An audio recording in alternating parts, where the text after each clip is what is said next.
At 1 o'clock in the morning, I stepped out of the airport in Washington, D.C., my military badge still pinned to my jacket, my suitcase heavy with sand and memories. It was supposed to be my final return, the end of years spent on missions far away. But destiny had other plans. I came home not to rest, but to face a truth that tore my world apart. If you're watching this, like this video, subscribe, and tell me in the comments where you're listening from. I want to know how far my story of betrayal and justice has reached. I was on the flight back home from my final mission overseas when the message came. My commander had sent it quietly, his words short and careful. Your son's condition has worsened. My hands trembled as I read it. For a moment, I didn't even breathe. My son had been sick for months, but I was told he was stable. I had promised him that once I finished my duty, I would come home and be there for him. Now, as I sat staring out the small airplane window, I prayed silently that I could make it in time. The plane felt colder than usual. The faces around me were strangers, some asleep, some lost in their own worlds. But inside me, a storm was building. Every minute felt like an hour. Every announcement over the speaker made my heart tighten. I watched the sky change from dark to dawn, and with each passing hour, the reality sank in deeper. What if I didn't make it? What if he was already gone? I tried to fight the thoughts, but they came anyway. The guilt, the helplessness, the distance between us. When we finally landed, I rushed through the terminal, barely noticing the people around me. My luggage dragged behind me as I tried to hold my composure. The air outside hit me hard, heavy, cold, and sharp. I hailed a cab, my voice shaking as I gave the driver my address. The city passed by in a blur, familiar yet strange after all these years. I thought of the nights I'd missed birthdays, dinners, and family moments because of my service. I thought of my son, always so proud of me, even when I wasn't there. The driver said something about the weather, but I couldn't reply. My mind was locked on one thing, getting home to my boy. I kept checking my phone for updates, but there were none. Silence filled the screen, and silence filled the car. I could almost hear my son's voice in my head, the way he'd tell me to calm down, to breathe, to stay strong like I always told him. But nothing could calm me now. I just wanted to see him, to hold his hand one more time. When the car finally stopped in front of the house, my heart was pounding so loud it hurt. I stepped out slowly, my legs weak from both exhaustion and fear. The house looked the same, but something felt off. Too quiet, too still. The air around it felt heavy, as if it carried the weight of something unsaid. I took a deep breath and walked up the steps, unaware that what I was about to find would change everything. When I reached the front door, I expected someone to greet me. Maybe my daughter-in-law, maybe even my son's nurse. But no one came. The porch light flickered, the door was half closed, and inside, the house felt cold and hollow. I set my bag down, called out softly, but the only sound was the ticking of the wall clock. The air smelled faintly of alcohol and perfume. It didn't make sense. I walked through the living room, my boots echoing on the floorboards. His photos were still on the mantel, smiling faces from better years, but the warmth was gone. Something in the air had shifted, like life had left the house before I did. I peeked through the curtains and noticed lights flashing next door, music, laughter, glasses clinking. My daughter-in-law's car wasn't in the driveway. I didn't need to guess where she was. She had always been distant, even when my son first fell ill. Too busy, too distracted. She'd say work was hard, that she needed to unwind. But deep down, I knew there was more. I never said it, because my son loved her. I didn't want to break his heart. But standing there in that quiet house, hearing the noise from next door, I realized she had already broken it long ago. I went to my son's room, and as I turned the handle, I could feel my chest tighten. The smell of medicine filled the air. Machines hummed softly. The curtains were open, and moonlight fell across the bed. My son lay there, frail, thin, barely breathing. His hand twitched slightly when I touched him. His lips moved, dry and pale. I leaned closer and heard him whisper, barely audible, "Dad?" My eyes burned. He was waiting for me. Even in pain, he recognized me. I wanted to tell him everything, that I was here, that it was over, that I was sorry for every moment I had missed. But all I could do was hold his hand and stay beside him as the seconds slipped away. The laughter outside grew louder. It was sharp, carefree, and cruel against the silence of that room. It wasn't just music anymore. It was mockery. I looked through the window and saw people dancing, smiling, raising glasses. My daughter-in-law was among them, dressed in bright colors, smiling wide, as if nothing in her world was falling apart, as if the man who had given her everything wasn't lying a few feet away, fading. The room suddenly felt smaller. My chest felt heavy. I wanted to scream, but my son's weak hand in mine stopped me. He didn't deserve a scene. He deserved peace. I whispered to him that I was there now, that he wasn't alone, and I stayed by his side through the night, until his breathing slowed and stopped. The party outside went on until dawn. The morning light crept through the curtains slowly, soft but cruel. It touched his face, pale, peaceful, still. My son's chest no longer rose and fell. For a long moment, I stood there, unable to move, unable to even breathe. The machines beside him had stopped their steady hum. The silence was thick, almost sacred. I reached out and brushed his hair back the way I used to when he was a boy. His skin was cool beneath my fingers. That was when the reality hit me. I had come home not to care for him, but to say goodbye. For 20 years, I had seen death on battlefields, but nothing prepared me for the quiet death of my own child. On missions, you hear the shouts, the sirens, the chaos. But this was silent, cruel, and slow. It felt like watching a candle burn out in an empty room. I wanted to cry, but no tears came. I had used them all up in prayers on the flight home. Now there was only numbness, heavy and endless. I sat on the edge of the bed, holding his lifeless hand, and thought of the little boy who used to run barefoot through the yard, laughing when I chased him with a hose. I thought of his first bicycle, the way he looked so proud when he fixed the chain by himself. I thought of the day he graduated, the day he married, the day he became a father. Every memory came crashing down at once, each one cutting deeper. I had been gone so much, serving my country, fighting wars that never seemed to end, and while I was away, I told myself I was doing it for him. But now, looking at him lying there, all I could think was how much time I had lost. The world outside didn't stop for grief. The sun rose higher, birds chirped, cars passed by, and life continued as if nothing had happened.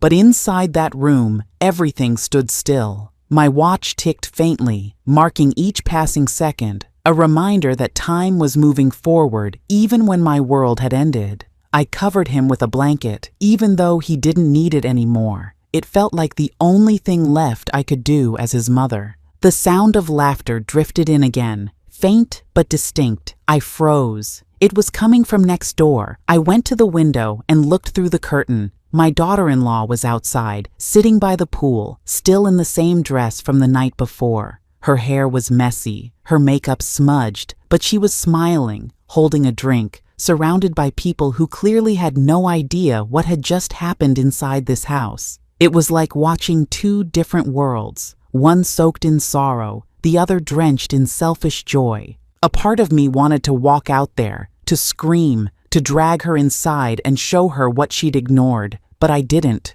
I couldn't. My son was gone, and nothing I said would bring him back. All I could do was keep my promise to him, that I would take care of everything. That promise had weight now, heavy, burning weight. I called the nurse, who arrived within the hour. She covered her mouth when she saw him, whispering something soft that I didn't quite hear.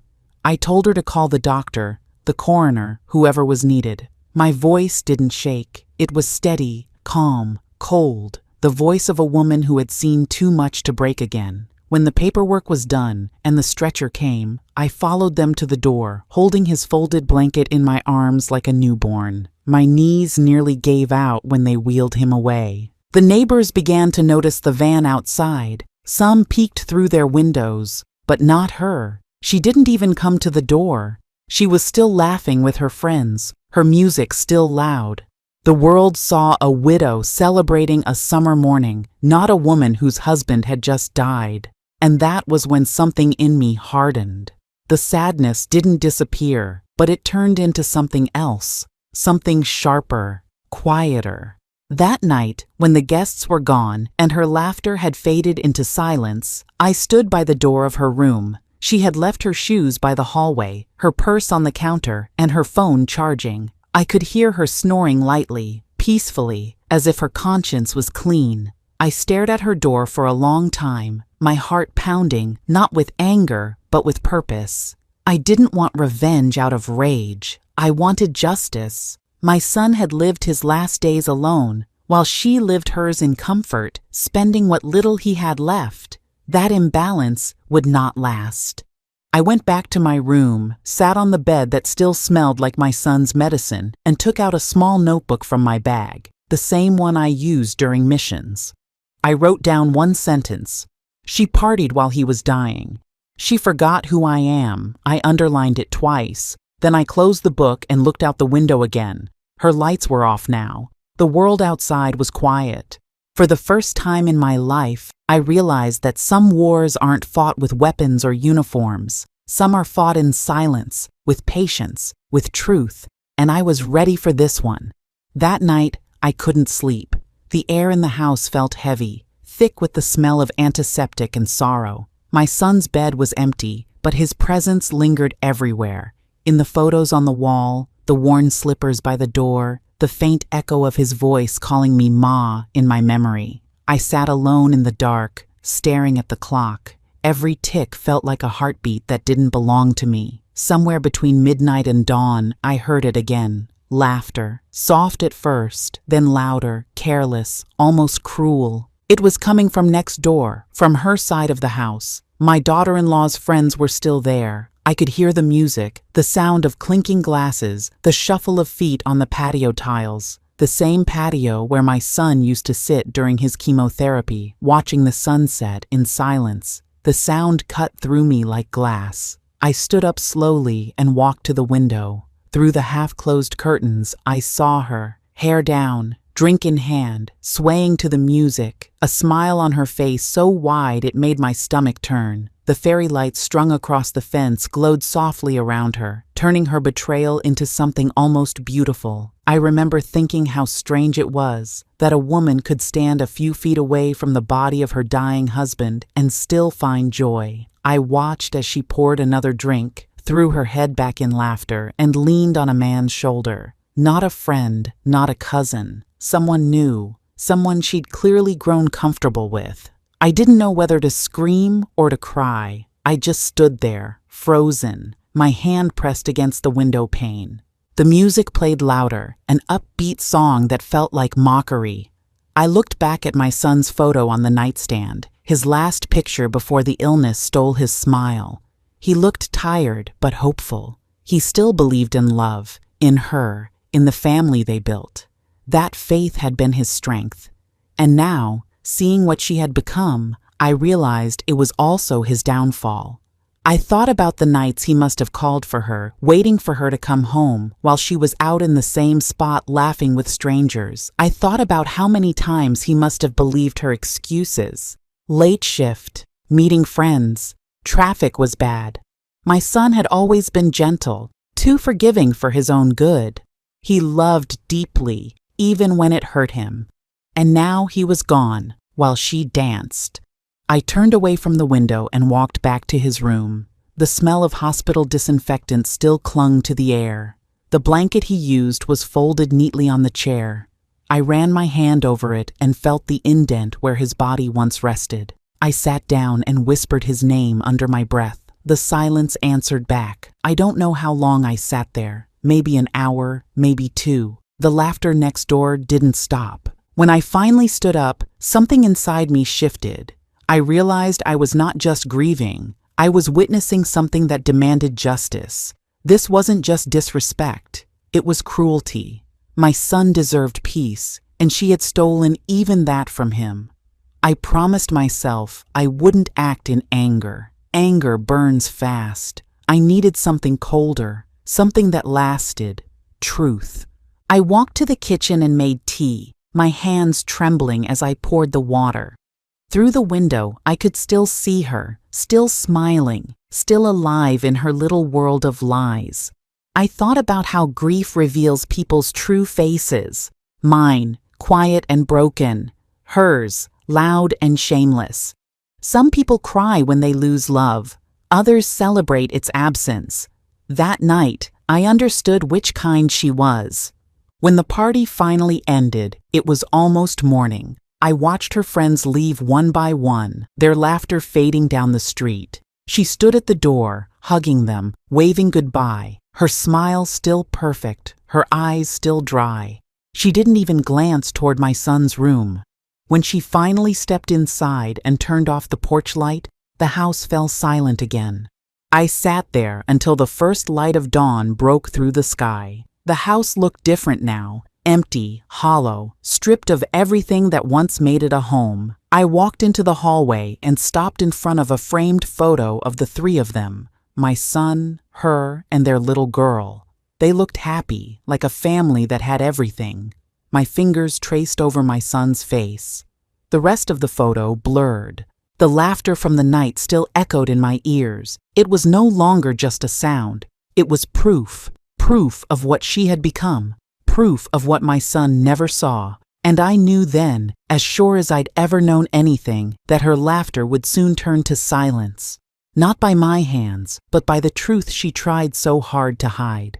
I poured the cold tea down the sink, sat by the window again, and waited for the sun to rise fully. My son was gone, but I was still here, and I had work to do. That night, the air inside that room was heavy and still. Machines beeped softly, counting down the final moments of my son's life. I sat beside him, my hand resting over his chest, feeling every weak breath as if it were my own. He had always been my quiet boy, strong in silence, never one to complain. The doctors had said he might not make it through the night, but I refused to leave him. I had fought wars in places I never wanted to remember, but this was a battle no training could prepare me for. Watching your own child fade away is something no mother should ever endure. He opened his eyes just once more, faint and trembling, his lips barely forming words. I leaned close to catch them. He said, "Mom, promise me she won't take everything." His voice cracked, and a single tear rolled down his face.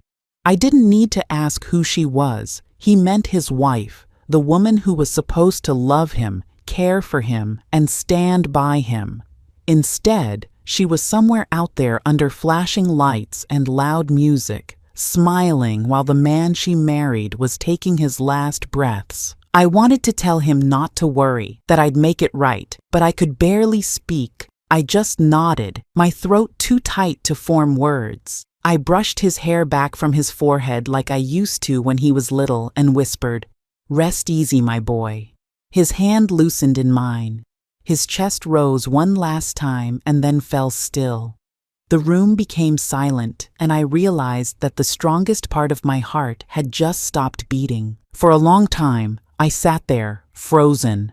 I looked around the room, the empty chair by his bed, the untouched water on the table, the half-open window letting in a faint breeze. It was all so ordinary, but nothing felt real. My son was gone, and the world outside was still spinning, still laughing, still dancing, and somewhere in that same night, she was part of it. The thought burned in my chest. How could someone share a home, a life, and still have such coldness in their heart? When the nurse came in, she tried to comfort me, but I didn't need comfort.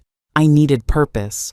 I had spent my life serving missions for my country. This one, I realized, was personal. My final mission wasn't about enemies on foreign soil anymore. It was about defending what was left of my son's honor, his memory, and the future he wanted for his daughter. I stood up, kissed his forehead one last time, and whispered the promise I hadn't been able to say before. "You can rest now. I'll take care of everything." The nurse asked if I wanted to call anyone. I said no. There was no one left to call who mattered. I walked out of that room carrying nothing but his wedding ring and the silence he left behind. Outside the hospital, the night air hit me hard. The streets were quiet, and the city lights flickered like distant stars. I could almost hear the faint echo of laughter from the next block. Maybe it was her voice, maybe my imagination. But in that moment, I decided I would not cry anymore. I would act. I sat in my car for a while, staring at the steering wheel. I thought of the years I had spent serving others, following orders, protecting strangers. Now, it was time to protect what was mine. My son's name, his daughter's inheritance, his dignity. The woman who betrayed him might think the world forgot, but she hadn't met a mother who had nothing left to lose. When I reached home, I looked at his photograph on the wall, him in uniform, smiling, full of life. I felt a wave of calm sweep over me. This wasn't about revenge anymore. It was about setting things right. He had trusted me with his last breath, and I wouldn't fail him. I wrote his name down on a sheet of paper, and underneath it, I wrote one word: justice. I didn't know how yet, but I knew where to begin. I'd start with the papers, the accounts, the details she thought no one would ever check. I would find every secret, every lie, every missing dollar she took while he lay fighting for his life. This was the promise I made that night, and I would keep it until my last breath. The morning after my son passed, the house felt emptier than ever. Every sound echoed: the creak of the stairs, the hum of the refrigerator, the faint ticking of the wall clock. I walked into his room slowly, as if I were stepping into a sacred place. His scent was still there, the faint mix of aftershave and hospital soap. The bed was still unmade, the pillow still dented from where his head had rested for the last time. I sat down and just stared for a while. Losing a child changes everything inside you. You stop feeling hungry. You stop noticing time. But you start noticing the little things, things that others overlook.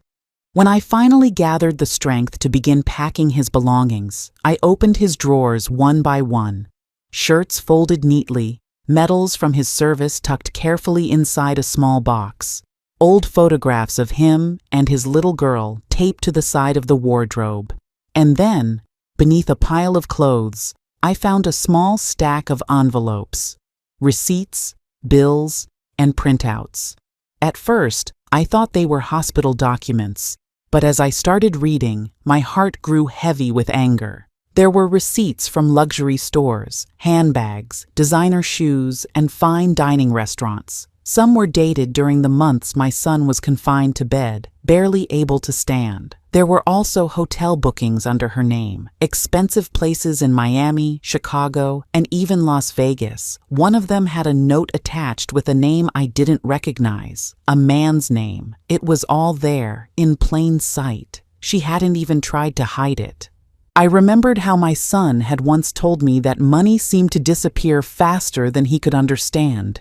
He thought it was hospital fees or bills, but now I knew. While he lay weak and dying, she was draining his account, living a double life built on his savings and trust. Each receipt was like a knife, cutting deeper into what little faith I had left in humanity. I gathered every single one, flattening the crumpled ones, sorting them by date. I found transaction alerts printed from his email, messages that hinted at arguments they'd had about money, and even a receipt for a diamond bracelet purchased 2 weeks before his last surgery, a bracelet that never belonged to her husband. That was the moment I realized the extent of her betrayal. She hadn't just abandoned him emotionally. She had used his final days as an opportunity to prepare her next life, one without him, but with everything he worked for. As I sat there surrounded by paper, I didn't cry this time. My tears had run dry the night before. What replaced them was clarity. Years in the military had taught me one thing: evidence speaks louder than emotion. People can deny words, but not proof. Every piece of paper in my hand was a fragment of her lies, and I was going to build something out of them, a truth she couldn't escape. I went to my desk and opened an old file box where I used to keep my service records. I emptied it out and began placing the receipts inside one by one. I labeled the box for him. Then I opened my laptop and started documenting everything: dates, amounts, store names, even the timestamps from her bank transfers. I didn't know what I would do yet, but I knew I needed everything ready for when the time came. The next day, I called my son's bank. I asked to review the statements. The woman on the phone said she'd need legal permission. I told her that would come soon enough. When I checked the house safe, I found that several documents were missing, including his insurance papers and his will. That confirmed what I had feared. She had tampered with everything. But here's the thing about greed. It makes people careless. In her rush to cover her tracks, she left behind a trail too obvious to ignore. She had forgotten that someone like me, a mother who had nothing left to lose, would take the time to look. That night, I sat at my son's desk with a cup of cold coffee, staring at the pile of evidence in front of me. The receipts, the emails, the hotel confirmations. They were more than just proof. They were a story of betrayal written in ink. My son trusted her until his last breath, but now it was my turn to show the world who she truly was. Before I went to bed, I placed the file box on the kitchen counter where I'd see it every morning. It reminded me of my promise: justice, not revenge. She thought she had buried her secrets along with him, but she had forgotten something very simple. Mothers don't just mourn. We remember, we dig, and we finish what our children couldn't. That evening, the sky was a dull gray, the kind that makes everything look colder than it is. I had spent the whole day sitting by the window, watching the street outside my son's home, waiting for her car to pull in. The same car that was missing the night my boy took his last breath.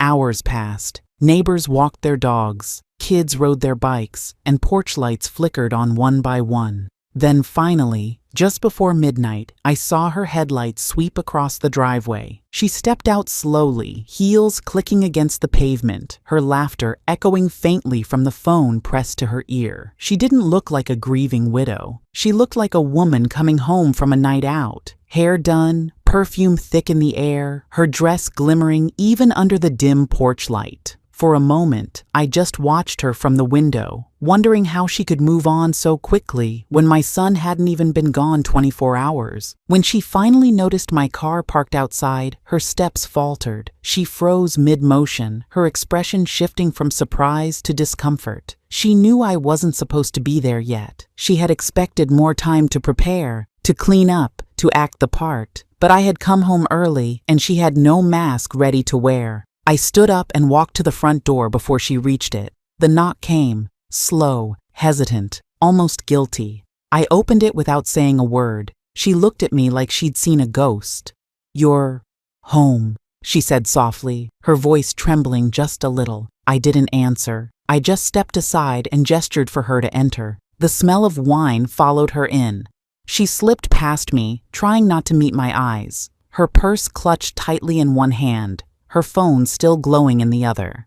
I could see smudges of lipstick on her glassy smile, the faint glitter on her collarbone. The silence in that room was heavy, the kind that wraps around a person's neck. She tried to break it by talking about the hospital, about how fast it all happened, but her words fell flat. There's something about guilt. It doesn't need to be proven in that moment. It just shows itself in the smallest cracks. I didn't argue, didn't accuse. I just watched. My silence was louder than anything she could say. I walked past her to the counter where the file box still sat. She noticed it immediately. Her eyes followed it like it was a loaded gun. "What's that?" she asked, her voice quieter now. I didn't answer. I simply rested my hand on the lid and looked at her, long enough for her to feel the weight of what she had done.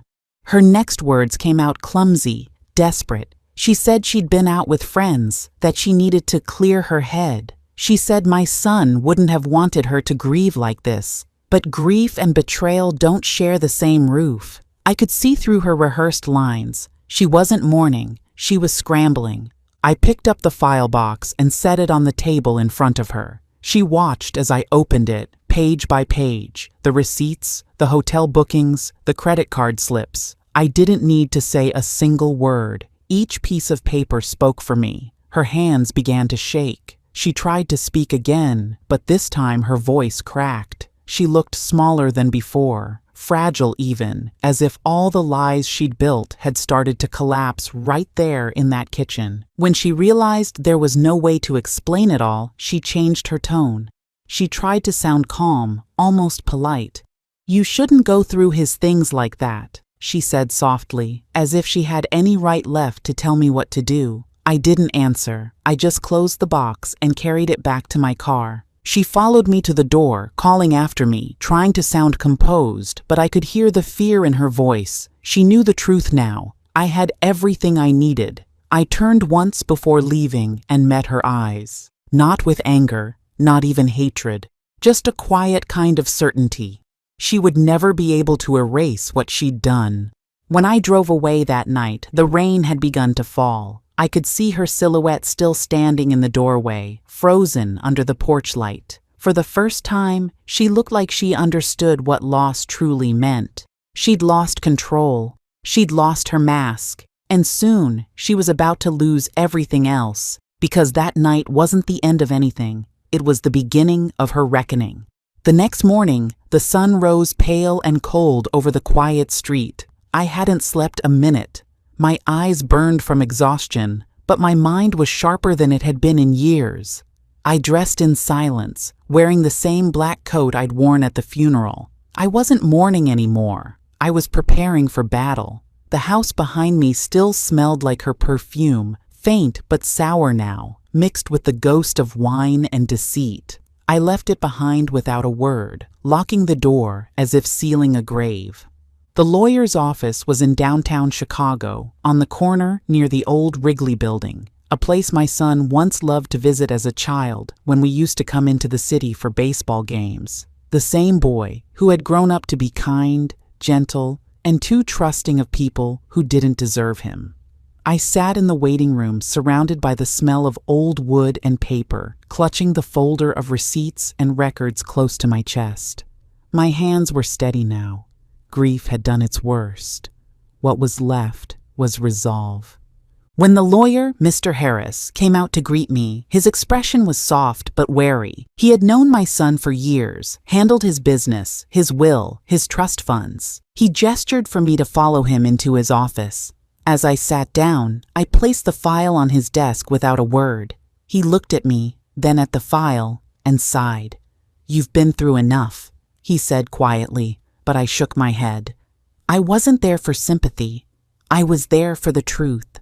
He opened the folder, flipping through the pages slowly. Receipts for expensive dinners, jewelry, luxury handbags, even 2 weekend hotel bookings out of state. Her name was on every single one. The dates matched the worst nights of my son's illness, the ones when I'd call and she'd say he was resting peacefully. Mr. Harris frowned deeply. "This is bad," he murmured. I leaned forward. "It's theft," I said plainly, "and I want to know if she took anything else." He nodded and reached for a separate file. "Your son's will was updated a few months before he passed," he explained. "You were listed as a witness on the first version, remember? The one that left everything to his daughter?" I nodded slowly. I remembered helping him sign it. He'd said he wanted his daughter to grow up knowing she was taken care of. But then Mr. Harris laid another document beside it, one I'd never seen before. It was a different version of the will. The signatures looked similar, but not identical. My name wasn't on it this time. Instead, everything, the house, the accounts, the insurance, had been transferred to his wife. The paper trembled in my hand as I read it. I felt something twist inside me. Not shock, not confusion, but a deep, familiar ache. "This isn't his writing," I said quietly. Mr. Harris nodded. I thought the same, but she delivered it to me directly, claimed he signed it at home. My jaw clenched. I could see it now, the pattern. The nights he was too weak to stay awake, the pills she slipped him to make him rest, the documents she put under his hand. She hadn't just stolen his money. She'd stolen his voice. Mr. Harris leaned back, rubbing his temple.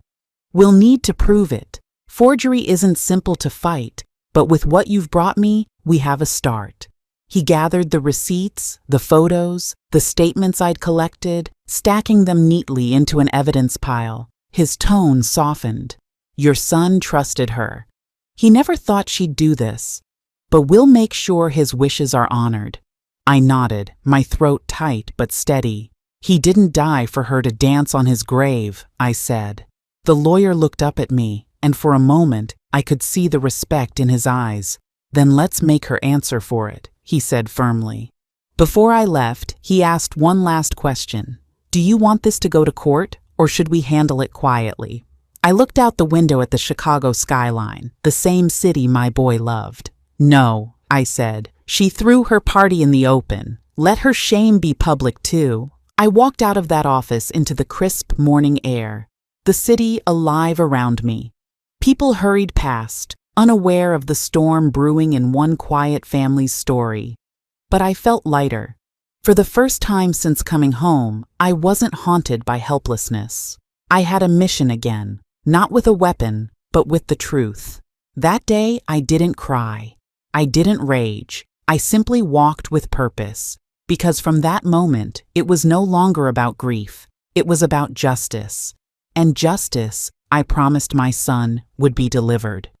The day of the will reading arrived like a quiet storm. The air felt heavy, and even the sky outside the courthouse looked bruised with clouds. I wore the same black suit I'd worn to my son's funeral, not out of sadness this time, but to remind myself that this wasn't grief anymore. This was closure. I walked in early, my granddaughter holding my hand. She was too young to understand what was happening, but she squeezed my fingers and smiled, the same way her father used to when he needed strength. Inside the room, the air smelled of paper and old furniture polish. The lawyer, Mr. Harris, sat at the long oak table, a stack of documents before him. I took my seat quietly at the far end. A few minutes later, she walked in, my daughter-in-law, in a bright red dress, hair perfect, perfume thick enough to mask the stench of guilt. She smiled at me, the kind of smile that doesn't reach the eyes. She didn't look like a widow. She looked like someone expecting a payday. Behind her came two of her friends, chattering softly, pretending to comfort her. She sat down across from me, crossed her legs, and adjusted her sunglasses even though we were indoors. I said nothing. The sound of the clock ticking on the wall was the only noise in the room. When Mr. Harris began, her confidence was almost painful to watch. She leaned back, smirking slightly, her eyes glancing at me as if to say, "This is my victory." She had no idea that the ground under her was about to break apart. Mr. Harris started reading from the first document, the forged will she'd handed him weeks before my son passed. Her name filled the page, the house, the cars, the accounts. She sat a little taller as he read it, the satisfaction showing on her face. I let her enjoy it for a few seconds longer, the same way a soldier lets an enemy think they've won, before the counterstrike. Then Mr. Harris stopped. He cleared his throat, took off his glasses, and set the first paper aside. He looked straight at her and said, "That was the document submitted last. But this," he tapped the second file, thicker, with blue markings along the edge, "is the original, notarized, witnessed, and verified." Her smile wavered. She blinked quickly. "What do you mean, the original?" she asked, her voice suddenly sharp. Mr. Harris opened the file and began to read. This will, signed and witnessed months before the other, states that all assets, property, and inheritance are to be held in trust for his daughter, Emily, until she reaches the age of 21. Guardianship and oversight to be managed by his father, myself. He looked up briefly, then continued reading word for word. No mention of the spouse as a beneficiary. The color drained from her face.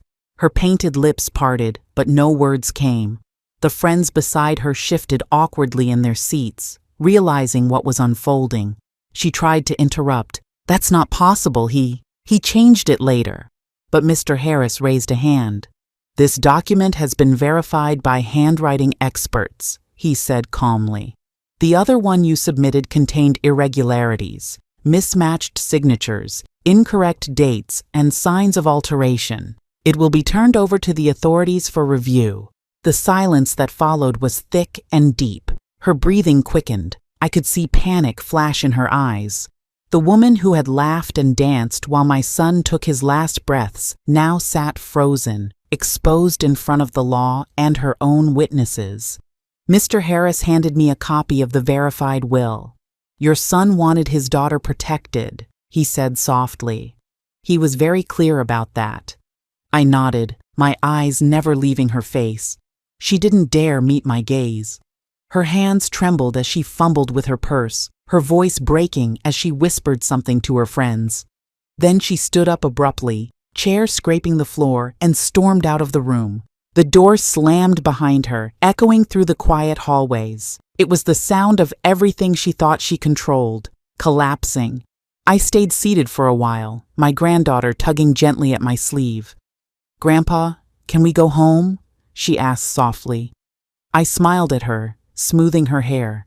"Yes, sweetheart. We can go home now." As we stepped outside, the wind carried a faint chill, but it didn't bother me. The weight I'd carried for months had finally lifted. Justice hadn't needed a gun or shouting, only truth, patience, and a father's love that refused to die. Behind me, in that courthouse, her red dress had turned into a symbol, not of confidence, but of shame. She had walked in expecting riches. She walked out stripped of everything but her guilt. I looked up at the cloudy Chicago sky and whispered to my son, "You can rest now. It's done." Because in that moment, the mission truly was complete. Not the kind fought with weapons, but the kind fought with quiet strength and unshakable love. It's been years since that day in the courthouse, but some memories never fade. I still wake up early every Sunday, put on my old jacket, and drive to the cemetery. The road is quiet that time of morning, the kind of quiet that gives you space to think. The same radio station always plays old country songs, the ones my son used to hum when he was a boy. I park under the same oak tree, walk down the gravel path, and stop in front of his headstone. His name, carved deep into the granite, still catches the sunlight just the way it did the first time I saw it. My granddaughter runs ahead of me, her little hands clutching a bunch of wildflowers she picked from the yard. She kneels down beside the grave and places them carefully, arranging them like it's her favorite puzzle. She doesn't remember much about her father. She was too young when he passed, but I tell her stories about him every time we visit. I tell her how he was brave, how he used to chase fireflies, how he once wanted to become a pilot, but chose family instead. I don't tell her everything. Some truths are too heavy for a child's heart. She deserves laughter, not the shadow of her mother's mistakes. When she laughs, the sound fills the air in a way that feels like healing. Sometimes I catch myself smiling through tears. That sound, her laughter, is the one thing that keeps me going. It reminds me that even after loss, life continues in small, beautiful ways. After she finishes with the flowers, she runs to the playground near the cemetery gates. I stay behind, standing in silence. I've learned to talk to the dead differently now. I don't pray for miracles anymore. I don't ask for answers. I just stand there and talk like an old soldier to his comrade. Plain, honest, man to man. "Mission complete, son," I say softly every time. "You can rest now." Those words have become my peace. Because my final mission wasn't on foreign soil. It wasn't about medals or glory. It was right here, fighting for the truth, protecting what my son left behind, and making sure his daughter grew up safe and free from the lies that almost destroyed our family. That was the real battle, and it's the one I'm proudest of winning. My daughter-in-law moved away soon after the court hearing. I heard she remarried in another state. I don't hate her anymore. Hatred eats at the one who carries it, not the one it's aimed at. I've already done what justice demanded. The rest, I leave to life. Some punishments are better delivered by time than by revenge. My granddaughter is thriving now, She's growing into a kind, sharp, curious young girl. Sometimes she asks about her mother, and I tell her just enough to satisfy her without planting bitterness in her heart. I want her to grow up light, not heavy with the weight of the past. I made her a promise once that she would never have to feel the loneliness her father did in his final days. I keep that promise every single day. After every visit, before leaving the cemetery, I sit on the bench nearby and look out at the rows of graves. They're not sad to me anymore. They're reminders that love, duty, and honor don't die with the body. They stay alive in the choices we make afterward. I think of all the nights I lay awake replaying those final moments with my son, wishing I could have done more. But now, when I look at the life his daughter is living, I realize I did enough. I finished what he couldn't. Before heading home, I always stop at the diner near the highway. The waitress there knows me by name. She sets my usual black coffee and a slice of apple pie, without even asking. Sometimes, an old veteran or two sits beside me, and we talk about the past like it's another country we once visited, but can never return to. I tell them about my son, how strong he was, how brave. They nod quietly because they understand what it means to lose and still stand tall. When I finally return home, the house feels warm again. My granddaughter's drawings are taped to the fridge, her laughter echoing down the hallway. The emptiness that used to haunt these walls has turned into something else. Peace, not the kind that comes from forgetting, but from knowing you did the right thing, even when it hurt. Every night before I sleep, I look at my son's photo on the mantle.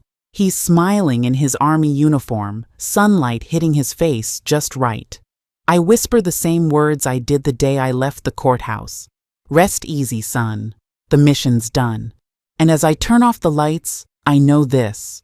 Life will always test us, but real strength isn't in fighting wars abroad. It's in facing the ones at home, quietly, with honor.